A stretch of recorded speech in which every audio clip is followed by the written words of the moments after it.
Bismillahirrahmanirrahim. Assalamualaikum warahmatullahi ta'ala wabarakatuh. Welcome back to my channel Mudzakarah Islami. Bersama saya Muhammad Rifki Husin Balkhair.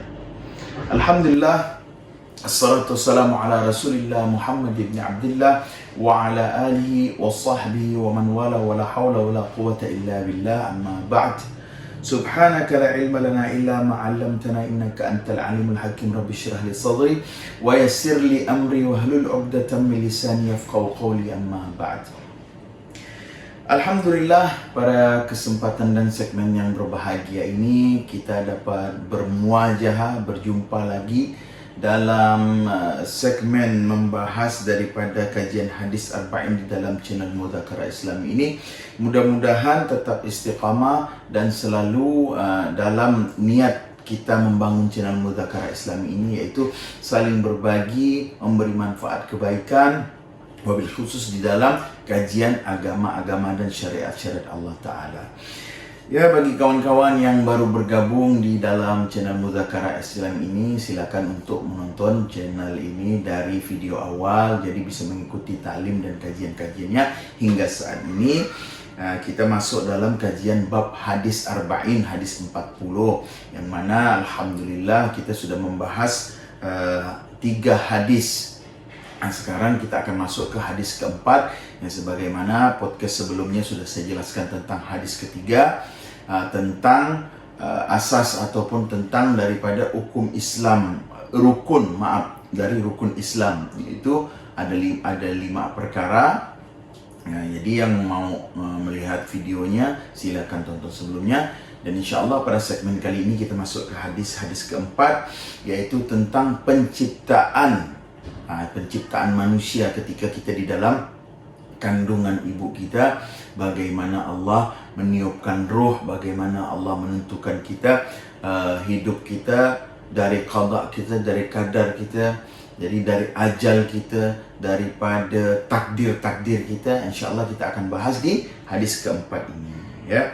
Jadi jangan lupa bagi kawan-kawan, tolong bantu support channel ini agar selalu berkembang dengan cara like, share, dan subscribe Mudzakarah Islami, ya. Bagi pemirsa TikTok juga yang mau ikut live streaming dan ingin masuk ikut kajian-kajian ini, silakan teman-teman TikTok untuk kunjungi daripada channel Mudzakarah Islami di YouTube, ya.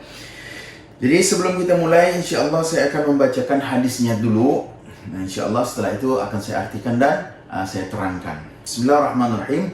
An Abi Abdurrahman Abdullah bin Mas'ud radhiyallahu anhu qala haddatsana Rasulullah sallallahu alaihi wasallam wa huwa as-sadiqul masduq. Inna ahadukum yajma'u khalqahu fi batni ummihi 40 yawman nutfatan thumma yakunu 'alaqatan mithla dhalik thumma yakunu mudghatan mithla dhalik ثم يرسل إليه الملك فينفخ فيه الروح ويؤمر ب4 كلمات بكتب رزقه وأجله وعمله شقيا أو سعيدا فوالله الذي لا إله إلا غيره إن أحدكم لا يعلم بعمل أهل الجنة حتى ما يكون بينه وبينها إلا ذراع فيسبق عليه الكتاب فيعمل بعمل أهل النار فيدخلوها وإن أحدكم لا يعمل بعمل أهل النار حتى ما يكون بينه وبينها إلا ذراع فيسبق عليه الكتاب فيعمل بعمل أهل الجنة فيدخلوها. Rawahu Bukhari wa Muslim. Yang artinya dari Abu Abdurrahman Abdullah bin Mas'ud radhiyallahu an, beliau berkata, Rasul sallallahu alaihi wasallam menyampaikan kepada kami, dan beliau adalah orang yang benar-benar Sadiqul Masduq. Ini maksudnya yang benar, yang jujur dan dibenarkan, ya. Jadi itu sifat daripada Rasul sallallahu alaihi wasallam. Lalu Rasul sallallahu alaihi wasallam bersabda, sesungguhnya setiap kalian dikumpulkan penciptaannya di perut ibunya sebagai setetes air mani selama 40 hari. Kemudian berubah menjadi setetes darah selama 40 hari. Kemudian menjadi segumpal daging selama 40 hari. Kemudian diutus kepadanya seorang malaikat, lalu ditiupkan padanya roh, dan dia diperintahkan untuk menetapkan 4 perkara, ya. Yang pertama menetapkan rezekinya, ajalnya, amalnya, dan celaka atau bahagianya. Demi Allah subhanahu wa ta'ala yang tidak ada Tuhan selainnya, sesungguhnya di antara kalian ada yang melakukan perbuatan ahli syurga hingga jarak antara dirinya dan syurga tinggal sehasta, akan tetapi telah ditetapkan baginya ketentuan, dia melakukan perbuatan ahli neraka, maka dia akan masuk ke dalam neraka tersebut. Dan sesungguhnya di antara kalian ada yang melakukan perbuatan ahli neraka hingga jarak di antara dirinya dan neraka tersebut sehasta saja, akan tetapi telah ditetapkan baginya ketentuan, lalu dia melakukan perbuatan ahli syurga, maka masuklah dia ke dalam syurga. Rawah Bukhari wa Muslim. Nah, itu nas hadisnya dan artinya. InsyaAllah saya akan menerangkan satu persatu ya.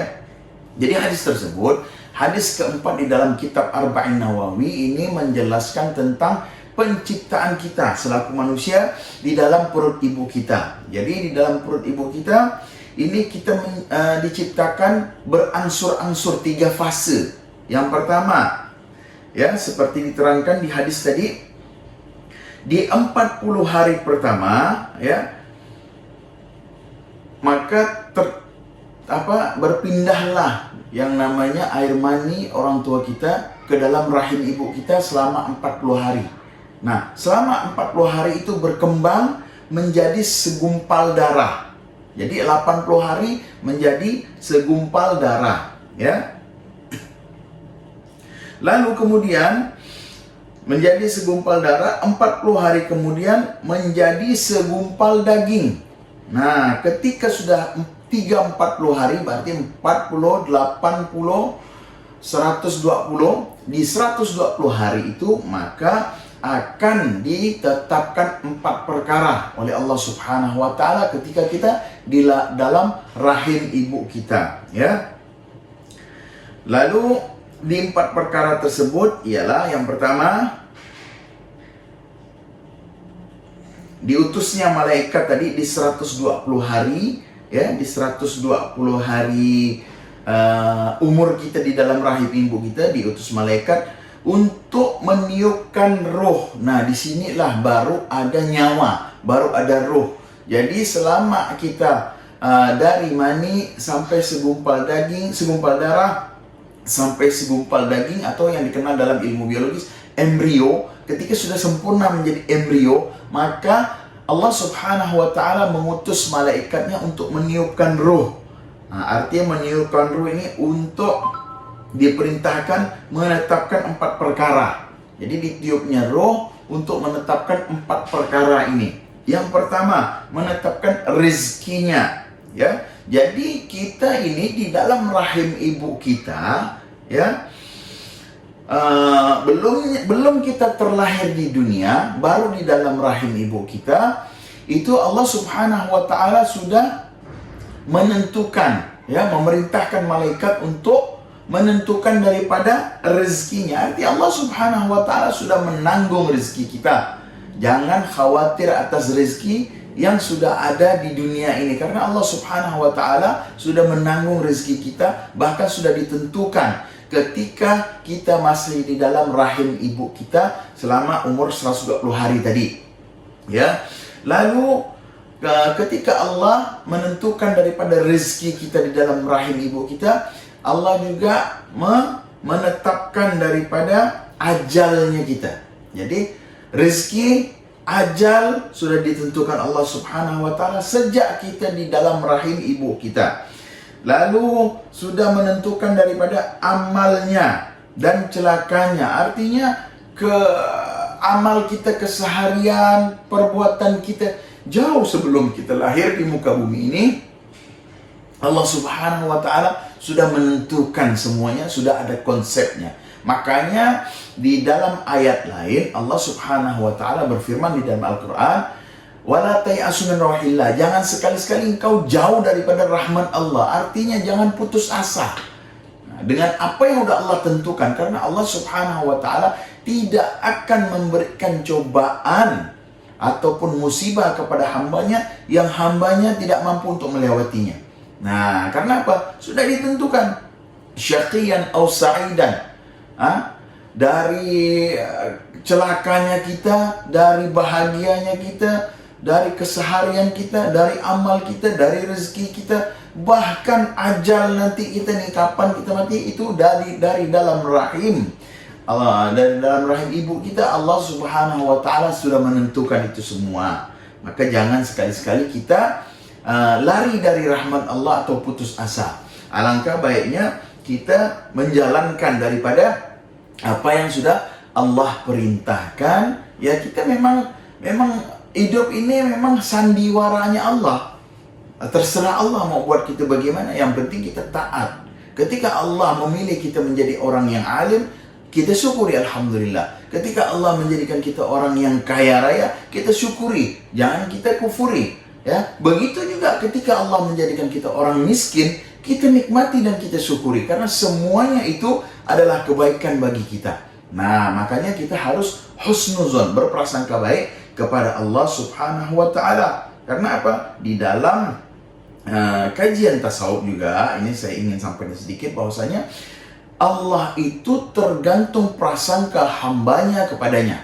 Ketika seorang hamba berprasangka kalau Allah itu baik, maka dia akan mendapatkan kebaikan dari Allah Subhanahu wa taala. Begitu juga ketika seorang hamba berprasangka bahwasanya Allah itu jahat, ya yang dia akan dapatkan juga kejahatan dari Allah Subhanahu wa taala. Karena ana inda dhanni abdi bi, aku tergantung prasangka hambaku kepadaku. Itu kata Allah. Maka dari itu, dengan kaitan hadis yang kita baca tadi, bahwasanya Allah sudah menjamin 4 perkara di dalam hidup kita, yaitu daripada kemudahan, artinya amal-amal kebaikan kita, amal kejelekan kita, ajal kita, syaqiyan aw sa'idan, lalu menetapkan daripada rizki kita. Jadi rizki, ajal, amal baik, amal jelek, qada dan qadar, semua Allah sudah tentukan ketika kita 40 hari di dalam rahim ibu kita, ya. Lalu selanjutnya artinya hadis tersebut saya teruskan, demi Allah yang tidak ada Allah selainnya, sesungguhnya di antara kalian ada yang melakukan perbuatan ahli syurga hingga jarak di antara dirinya dan syurga tinggal sehasta. Akan tetapi telah ditetapkan baginya ketentuan, dia melakukan perbuatan ahli neraka, maka masuklah dia ke dalam neraka. Maksudnya begini, ya. Ketika seseorang, jadi kita tidak bisa menentukan, artinya kita tidak bisa menentukan kita mau masuk di surga atau masuk di neraka. Tidak bisa, kecuali dengan amal perbuatan dan dengan ketentuan Allah Subhanahu wa taala, dengan keridhaan Allah Subhanahu wa taala. Seumpama ada seseorang, ya, seperti dijelaskan di hadis tersebut, ya. Andai kata sesungguhnya di antara kita nih ada yang melakukan perbuatan ahli surga hingga jarak kita dengan jarak surga tuh hanya tinggal sejengkal saja, tinggal sehasta saja, ya. Akan tetapi Allah telah menetapkan baginya ketentuan dan dia melakukan perbuatan ahli neraka, maka masuklah dia ke dalam neraka, ya. Nah, artinya ketentuan ini kembali kepada Allah Subhanahu wa taala.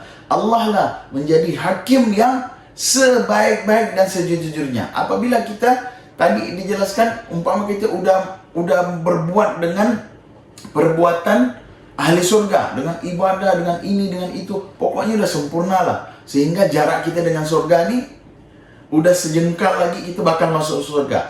Akan tetapi kalau memang itu ketentuan Allah, lalu kita ditentukan untuk berbuat jahat dan masuk ke dalam neraka, itu haknya Allah.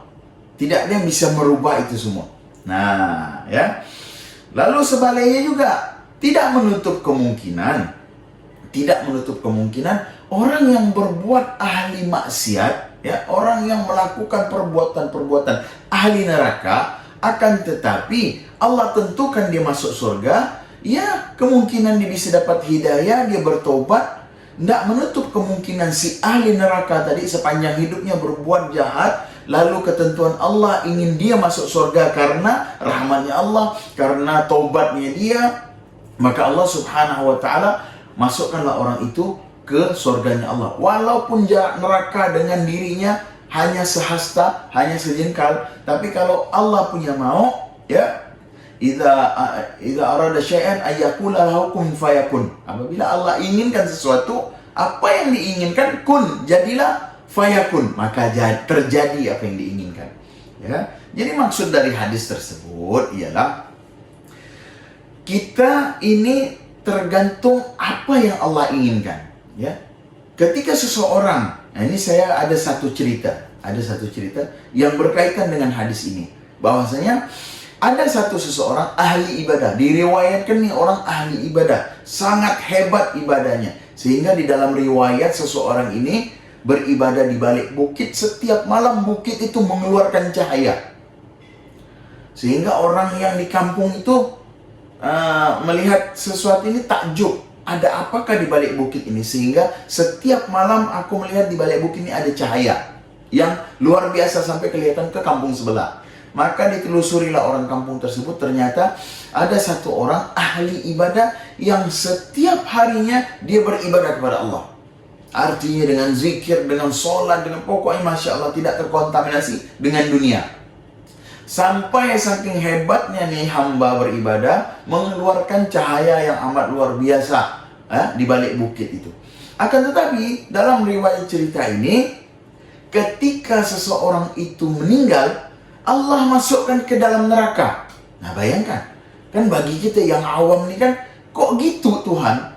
Sedangkan nih hamba ini sudah beribadah kepadanya. Si hamba ini sudah istilahnya mengabdikan dirinya selaku hamba untuk bersujud dan menyembah Allah Subhanahu wa taala. Kenapa dia meninggal dimasukkan ke dalam neraka?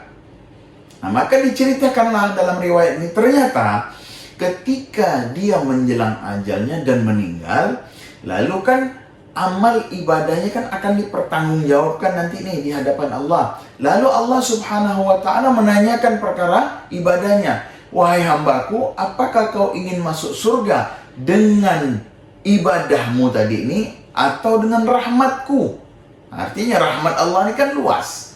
Rahmat Allah ini kan bisa kenikmatan dunia, dilahirkan kita di dunia, bisa berbentuk rezeki, nafas, terus kekuatan, penglihatan, pendengaran, penciuman, itu semua rahmat Allah. Apapun yang berbau atau berbentuk nikmat, ya, yang berkaitan dengan nikmat, itulah rahmatnya Allah Subhanahu wa taala yang diberikan kepada kita. Maka si hamba tersebut tadi, karena dia merasa sudah ibadahnya full dan ibadahnya itu untuk Allah Subhanahu wa taala, maka dia mengatakan, wahai Allah, aku ingin masuk surga dengan ibadahku. Ya, aku ingin masuk surga dengan apa yang aku perbuat. Aku tidak mau masuk surga dengan rahmatmu. Begitu sombongnya seorang hamba tadi. Walaupun dia ahli ibadah, tapi di hadapan Allah dia sombong. Karena dia ingin masuk surga dengan amalnya, bukan karena ridhonya Allah. Ya, bukan karena rahmatnya Allah. Oke, kalau begitu, timbang. Malaikat disuruh timbang. Timbanglah amal ibadahmu selama engkau hidup di dunia dengan satu rahmatku, sebiji mata. Ini rahmatnya Allah luar biasa. Penglihatan, ditimbanglah oleh malaikat si amal dengan si rahmat Allah tadi. Begitu timbang, berat, jauh lebih berat rahmatnya Allah ketimbang amal ibadah seorang hamba tersebut. Maka dengan kesombongan dia ibadah tadi, dia merasa dengan ibadahnya dia bisa masuk surga. Karena kesombongannya, Allah masukkan si ahli ibadah tadi ke dalam neraka. Waliyadzubillah. Maka dari itu, ibadahnya kita harus ikhlas. Nah, ya, kalau kita belajar tasawuf lebih dalam, ibadah, kalau kita belajar syariat memang artinya ibadah untuk mengharapkan pahala. Tapi kalau kita belajar hakikat yang sesungguhnya, ibadah untuk apa? Maka ibadah sesungguhnya ialah mengharapkan ridho Allah, bukan mengharapkan surga atau menjauhi dari neraka, tapi mengharapkan ridho Allah. Jadi apalah dayanya kalau kita masuk surga akan tetapi Allah tak rela terhadap kita. Kan tidak asik. kita masuk ke rumah orang, contoh, kita masuk ke rumah orang, tapi orang tuh tidak rela dengan kita. Masuk wala disapa, wala disediakan minum, tidak dipedulikan, itu kan tidak enak. Tapi kalau seandainya kita masuk ke gubuk orang miskin sekalipun, istilahnya, yang tidak punya apa-apa, tapi penyambutannya luar biasa, ketimbang masuk ke rumah orang kaya raya yang mempunyai segala-galanya, tapi orang kaya itu tidak rela terhadap kita, tidak ridho terhadap kita, kan tidak enak perasaan kita. Tapi kalau kita masuk ke rumah orang miskin yang gubuk pun sekalipun, yang cuma ditawarkan air putih saja, tapi penyambutannya luar biasa terhadap kita selaku tamu, dengan rela, dengan ridha, itu akan jauh lebih nikmat.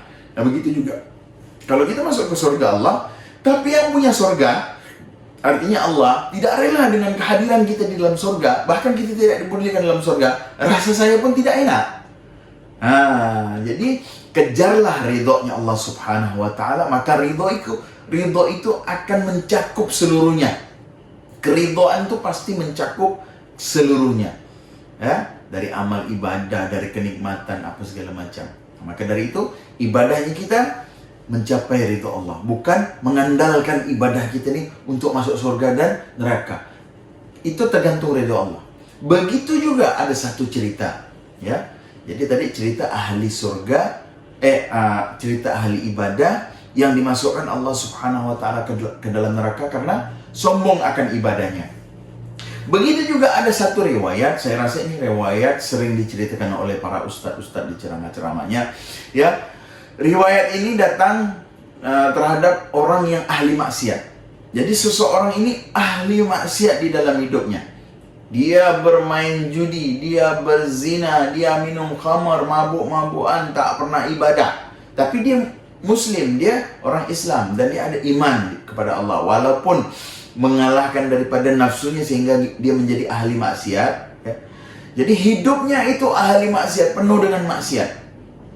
Akan tetapi ketika dia ingin menjemput ajalnya, ketika di akhir-akhir hayatnya, ya, dia ada satu perbuatan baik yang mana Allah ridho, Allah rela terhadap apa yang dilakukan seorang hamba ahli maksiat tersebut, yang harusnya seorang ini masuk neraka karena memang ahli maksiat. Artinya jarak dia dengan neraka itu tinggal sejengkal lagi, udah dipastikan dia masuk neraka dengan perbuatan maksiat dia. Akan tetapi sebelum menjemput ajalnya, dia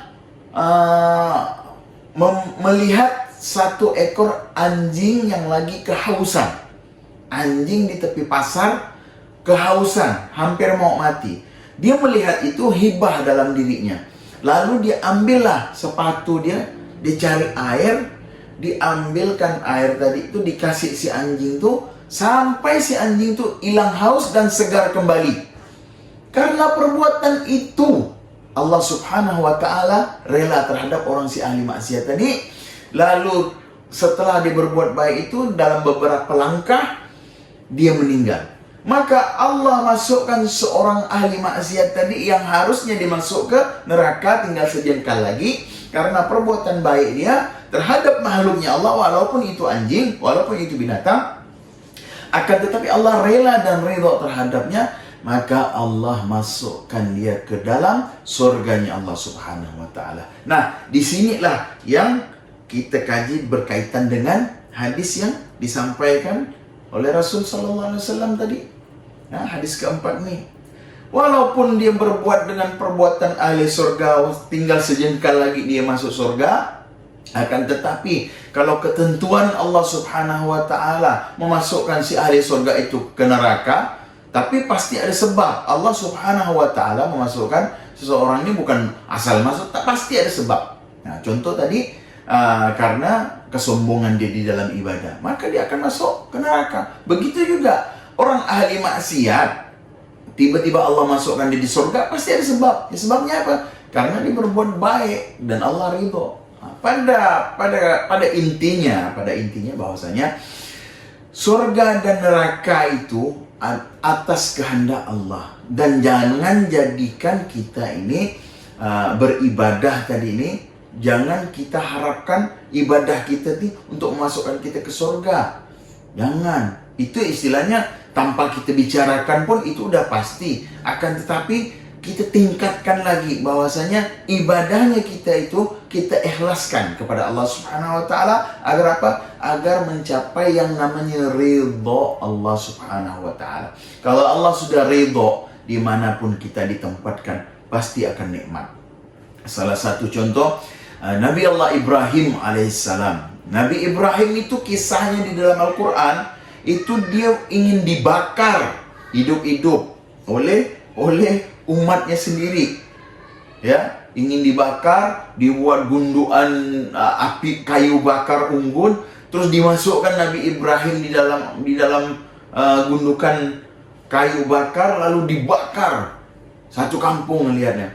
Akan tetapi apa yang terjadi? Satu helai pun daripada baju dan bulu tangan baginda Nabi Ibrahim alaihissalam itu tidak terbakar, bahkan kedinginan di dalam api.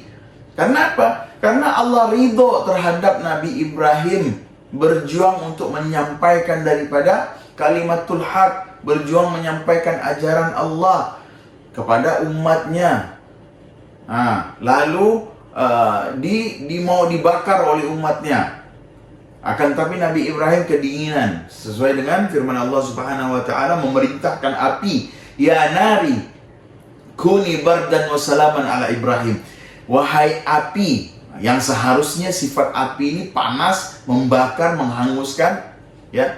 Tapi pada kali ini atas izinku dan perintahku karena aku ridho terhadap hambaku yang namanya Ibrahim alaihissalam, karena sudah menyampaikan risalahku tadi ini, dia ingin dibakar, maka engkau ciptaanku wahai api, hari ini kau dingin. Jadi dingin untuk hambaku yang namanya Ibrahim. Karena ada ridhonya Allah di situ, kerelaan Allah di situ, maka api tadi menjadi dingin.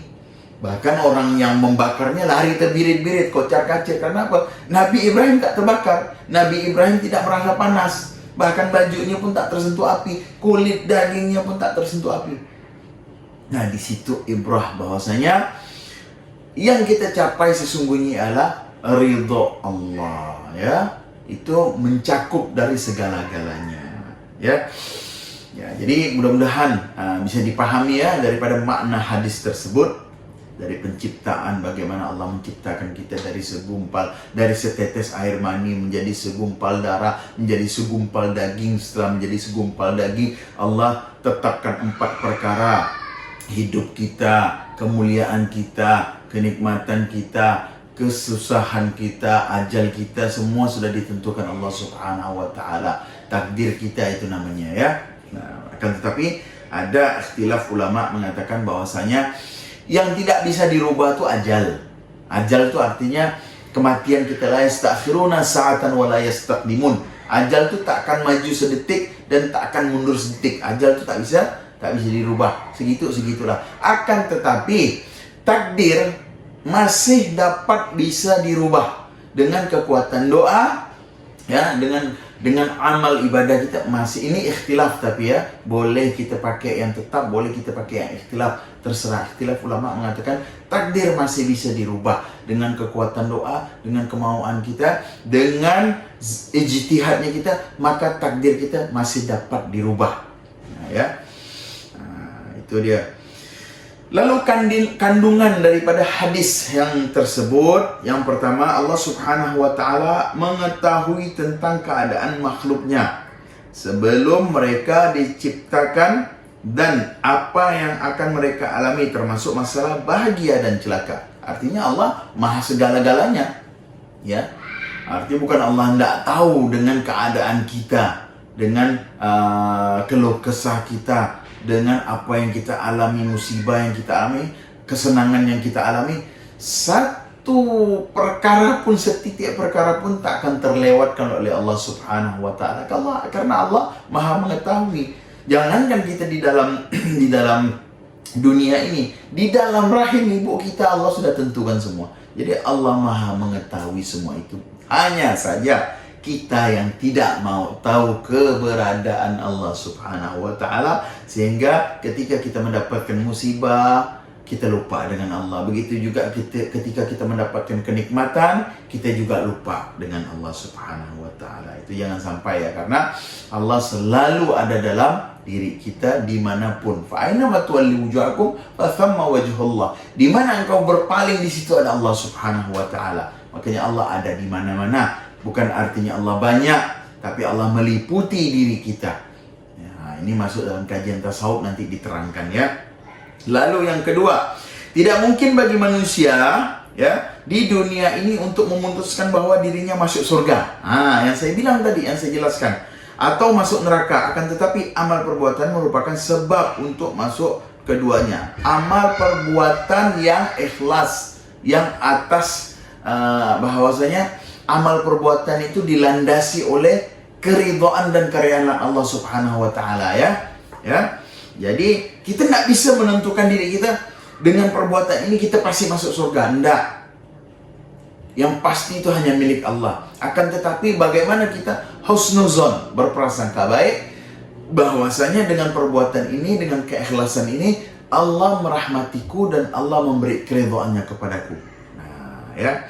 Lalu ada pertanyaan. Ini sebelum kita sambung lagi, ada pertanyaan. Ustadz, bagaimana Ustadz kita mencapai ridhonya Allah? Yang jelas pertama, imtithalu awamirillah wajtinabun nawahi. Menjalankan perintah Allah, menjauhi larangan Allah, menjalankan perintah Rasul yang datangnya dari Allah. Itu jalan dan kunci yang paling pas untuk mendapatkan ridho Allah. Akan tetapi ada kunci emas yang baginda Rasul sallallahu alaihi wasallam sampaikan kepada kita untuk bagaimana kita mencapai ridhonya Allah. Ya, bagaimana? Di dalam hadis lain Rasul sallallahu alaihi wasallam mengatakan, ridha rabbi fi ridhal walidain wa sakhatuhu fi sakhatima.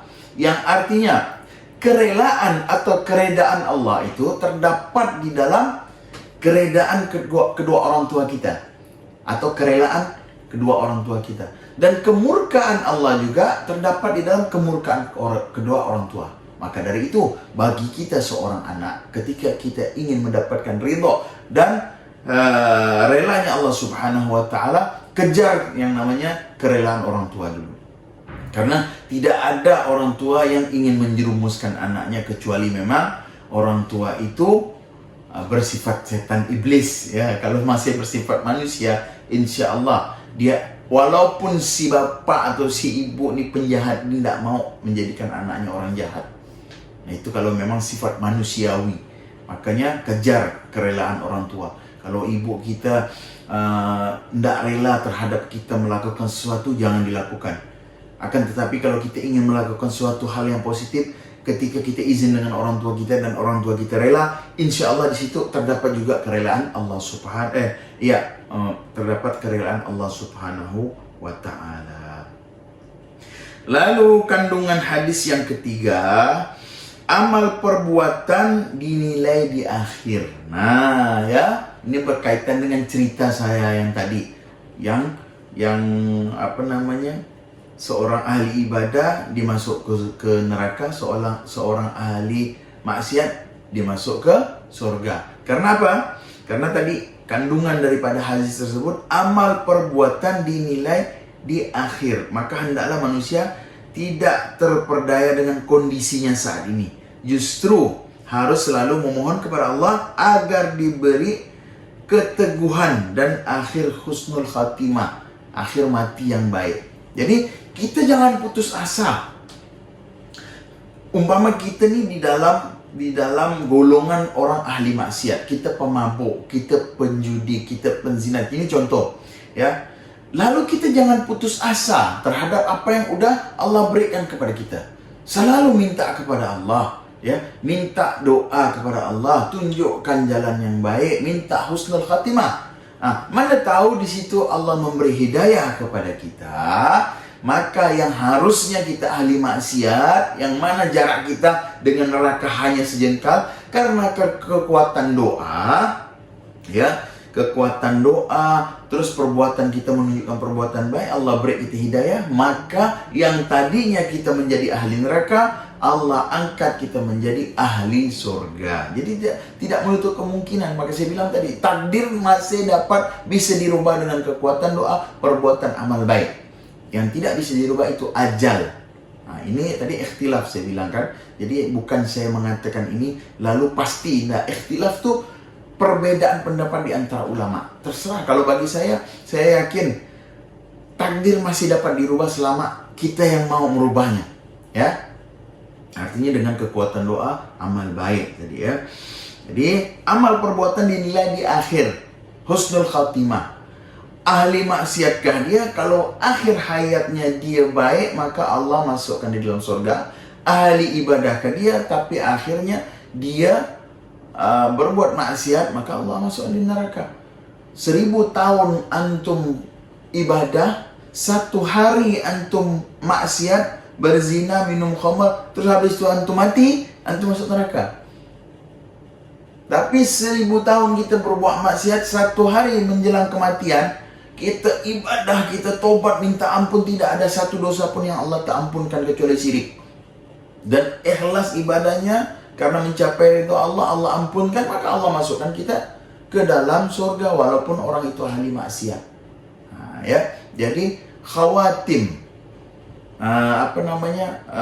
di akhir hayat yang Allah tentukan. Lalu apa fungsinya Ustaz? Kita beribadah nih kalau memang yang dihitung cuma di akhir. Sekarang pertanyaan, apakah kita tahu kita kapan mati? Kita tidak tahu kapan mati. Itu rahasia Allah. Maka supaya kita di akhir hayat menjadi orang baik, dari sekarang kita biasakan berbuat baik. Jangan nunggu mau mati. Dari sekarang kan Allah bisa karena terbiasa. Jadi dari sekarang kita berbuat baik, kita beribadah tadi ini, supaya ketika kita menjemput ajal kita, ya, kita dalam keadaan baik, dalam keadaan ibadah kepada Allah Subhanahu wa Ta'ala. Itu fungsinya kita ibadah dari sekarang. Nah, kalau seandainya lah manusia nih dikasih tahu kapan dia mati, tanggal, jamnya, bulannya, harinya, saya yakin akan berleha-leha semua. Kacau dunia nih. Karena dia tahu aku minggu depan mati, hari ini mau ke diskotik lo, hari ini mau minum lo, apa segala macam. Karena masih seminggu waktu aku di dunia nih. Besok barulah aku tobat. No, tidak bisa begitu. Makanya Allah tidak pernah mengasih tahu hambanya kapan pasti matinya. Kecuali ialah orang-orang khususnya. Memang yang Allah berikan alamat-alamatnya ya. Alamat-alamat kematiannya seperti para wali, para ulama. Karena Allah tahu, ketika aku beritahu dia kematian dia ini kapan, tidak akan berubah imannya kepadaku. Nah, makanya Allah kasih tahu tanda-tandanya ya. Kalau secara umum, tidak ada yang tahu kapan mati itu ya. Lalu, kandungan hadis yang selanjutnya ya. Tenang dalam masalah rezeki dan qanaah, menerima dengan mengambil sebab-sebab serta tidak terlalu mengejar-ngejarnya dan mencurahkan hati karenanya atau karena dunia.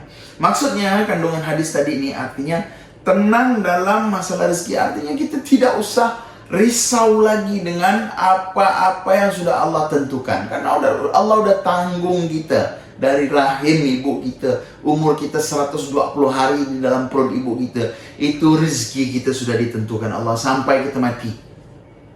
Udah ditanggung sebenarnya. Hanya saja kita nih dilanda oleh krisis keyakinan terhadap janji-janji Allah. Sehingga ketika kita mulai tidak ada rezeki, galau dan tidak mau kembalikan itu kepada Allah Subhanahu wa Ta'ala. Tapi kalau kita coba merenung, dari Allah, dari mulai kita tidak ada rezeki sampailah saat ini, apakah kita mati terlantar? Apakah kita mati konyol? Tidak. Ada selalu rezeki itu. Rezeki itu tidak harus besar. Nafas itu rezeki, kehidupan itu rezeki, nikmat apapun itu rezeki. Masih bisa kita tidur di atas atap itu rezeki. Ya, ketimbang orang yang tepi-tepi jalan tadi itu. Jadi jangan kita asumsikan kalau rezeki itu hanya duit, hanya fulus, hanya uang. Enggak. Nafas kita, tarik nafas kita itu rezeki dari Allah Subhanahu wa Ta'ala. Dan itu semua sudah ditentukan. Nah, karena tadi saya bilang kita ini dilanda krisis keyakinan. Artinya kita kurang yakin tentang apa yang sudah ditentukan Allah Subhanahu wa Ta'ala, sehingga itu yang menjadikan gundah gulana bagi kita. Nah, sedangkan Allah yang saya bilang tadi, dia tergantung prasangka hambanya kepadanya. Ketika seorang itu kurang yakin terhadapnya, ya dia tidak akan memberikan apa yang diinginkannya. Dia tidak juga, istilahnya, karena dia tidak yakin kepadaku, ya buat apa aku memerhatikan dia. Tapi kalau seseorang yang yakin terhadap Allah, apa yang udah Allah tentukan, ikhlas dan ridho dan husnuzan, maka Allah juga akan husnuzan dan rela terhadapnya. Ya, jadi kita selalu berprasangka baik. Kenapa Allah beri aku begini? Kemungkinan saja engkau lalai kepada Allah, maka dengan cara itulah Allah supaya engkau selalu ingat kepadanya. Itu kan udah husnuzon. Kenapa aku diberi kemiskinan? Seharusnya aku pengen jadi orang kaya. Kemungkinan saja, ini husnuzonnya, kalau seandainya Allah memberikan kau harta yang berlebihan, kau akan menggunakan harta itu di jalan yang tidak benar, berbuat maksiat, menggunakan harta itu ke jalan yang tidak benar. Maka dari itu Allah cuma kasih kau rezeki secukupnya sekian, karena Allah lebih tahu tentang keadaan kita di dunia ini. Nah, jadi husnuzon, selalu husnuzon. Ya. Lalu selanjutnya, kandungan hadis tersebut ialah kehidupan ada di tangan Allah Subhanahu wa Ta'ala. Seorang tidak akan mati kecuali dia telah menyempurnakan umurnya. Artinya kehidupan itu di tangan Allah. Artinya kita berserah diri kepada Allah. Jangan sebelum waktunya kita memaksakan kehendak itu, maka Allah murka akan hal tersebut. Ya. Contohnya, mohon maaf nih contohnya, walaupun sebenarnya ini berkaitan dengan takdir, tapi kadang-kadang ada ulama mengatakan ini melawan takdir. Mati bunuh diri itu tidak boleh, karena itu termasuk lari dari rahmat Allah, lari daripada apa yang Allah tentukan. Bahkan ulama mengatakan melawan takdir. Nah, yang harusnya kalau seandainya tidak memaksakan itu, dia akan hidup dengan umur yang Allah tentukan. Akan tetapi, karena tadi dia lari daripada rahmat Allah, tidak yakin daripada Allah yang udah Allah tentukan, maka dia bunuh diri. Itu na'udzubillahi min dzalik. Bahkan Rasul sallallahu alaihi wasallam tidak ingin menyolatkan orang yang mati bunuh diri. Artinya, nah ini perlu kita pahami ya, artinya ketika orang bunuh diri, apakah perlu disolatkan dalam agama Islamnya atau tidak? Oh, disolatkan, harus disolatkan. Nah, ada yang mengatakan tidak perlu disolatkan, tidak boleh, itu termasuk fardu kifayah. Nah, harus disolatkan. Akan tetapi Nabi Rasul SAW tidak mau menyolatkan orang yang mati bunuh diri. Nah, beliau menyuruh sahabatnya untuk menyolatkan. Artinya kan, ya tetap harus disolatkan. Tapi kalau Rasul SAW tidak mau menyolatkan orang yang bunuh diri, karena lari dari rahmat Allah. Walaupun bunuh diri pun takdirnya dia mati akan bunuh diri. Akan tetapi takdir itu dipaksakan olehnya. Maka saya bilang takdir itu masih bisa dirubah. Mau yang baik atau mau yang jahat, tergantung kita bagaimana. Yang tidak bisa berubah, la yastakhiruna sa'atan wa la yastaqdimun. Yang tak bisa berubah satu detik ataupun mundur satu detik, itu hanya ajal. Ya. Lalu selanjutnya, sebagian ulama dan orang-orang bijak, sebagian ulama dan orang-orang bijak berkata bahwasanya dijadikannya pertumbuhan janin manusia di dalam kandungan secara berangsur-angsur adalah sebagai rasa belas kasih terhadap ibu, karena sesungguhnya Allah mampu menciptakannya sekaligus. Maksudnya gini kan, belas kasih Allah terhadap ibu-ibu kita, wanita-wanita yang ada di dunia yang mengandung anak tuh, makanya diciptakan secara berangsur-angsur, dari setetes mani menjadi segumpal darah, menjadi segumpal daging, lalu membesar sampai 9 bulan 10 hari baru dilahirkan ke dunia. Itu bentuk rahmatnya Allah, kasih sayangnya Allah. Bisa saja kalau Allah ciptakan langsung begitu kita berhubungan, tiba-tiba langsung besar perut ibu ini, langsung jadi, besoknya langsung beranak. Itu kan kasihan seorang perempuan, wanita itu kan. Nah, dari perut yang kecil langsung membesar itu, ya Allah, sakitnya luar biasa ya, tereknya luar biasa itu kan. Tapi karena rahmatnya Allah dijadikan berangsur-angsur, jadi membesarnya pun pelan, dengan penuh penuh rentetan di fase pertama, trimester pertama, trimester kedua. Ini kan ada 9 bulan 10 hari sampailah lahir ke dunia seorang bayi tersebut, ya. Jadi itulah hadis keempat tentang penciptaan, tentang ketentuan-ketentuan Allah Subhanahu wa taala yang Allah berikan kepada kita sejak kita di dalam rahim ibu kita, yang mana harus kita jalani selaku hamba, selaku manusia. Jangan lari daripada nikmat-nikmat tersebut, jangan lari daripada apa yang udah Allah tentukan, karena seyogyanya Allah Subhanahu wa taala dalam rahim ibu kita sudah ditentukan. Kapan kita mati pun sudah Allah tentukan ketika umur kita 120 hari, ketika ditiupkan roh pertama di dalam rahim ibu kita. Mudah-mudahan dengan hadis tersebut dapat kita pahami dan kita ambil maknanya yang positifnya, yang bermanfaat bagi kita semua, menambah pengetahuan kita semua, ya. Jadi mudah-mudahan cukup sekian dulu penjelasan hadis keempat dalam kitab Hadis Arba'in ini. InsyaAllah segmen selanjutnya kita akan masuk ke hadis yang kelima, yaitu tentang